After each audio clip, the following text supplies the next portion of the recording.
Good day, awesome people. Stop scrolling for a sec and look around you. How did you wake up today? Probably an alarm on your phone, right? You grabbed your coffee brewed by an electric machine. You're watching me right now on a glowing screen thanks to the internet and, well, electricity. But seriously, take a minute. Imagine a switch being flipped.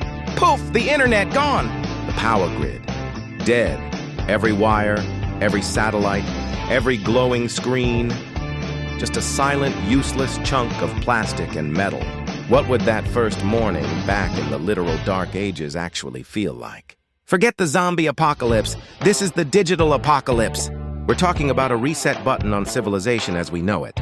Are we secretly resilient pioneers or just a bunch of fancy battery-powered toys? Let's dive deep into a world without the screen and the socket. Get ready because things are about to get unplugged. The first 24 hours would be pure chaos. But let's look past the initial panic.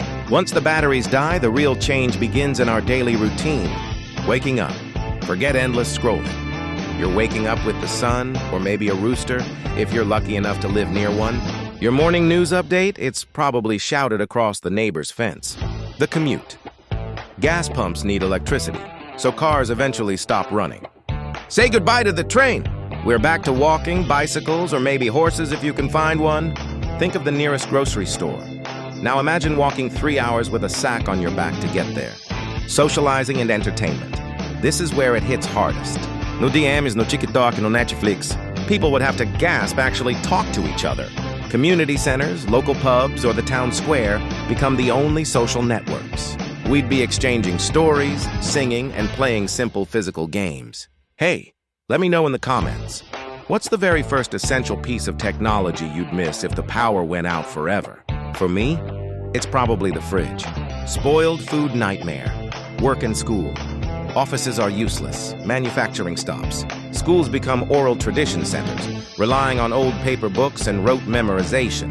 The focus shifts entirely to local survival skills, farming, blacksmithing, carpentry, and basic medical care.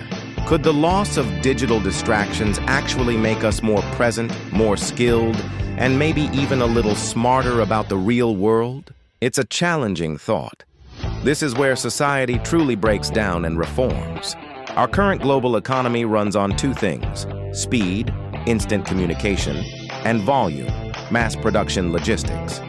Both vanish. Global to local, international trade, forget about it. Ships can't navigate easily, planes are grounded, and there's no way to instantly verify a $100 million transfer.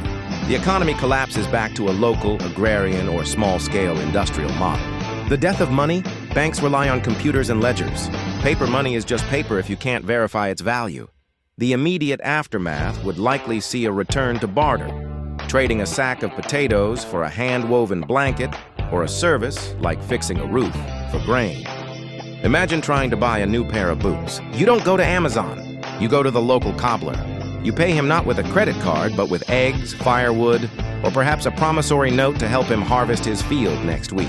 Production reversal mass production is over. Everything has to be handmade, durable, and repairable. The scarcity of manufactured goods would make things like a simple metal knife or a good piece of leather incredibly valuable. Our throwaway culture would be utterly extinct.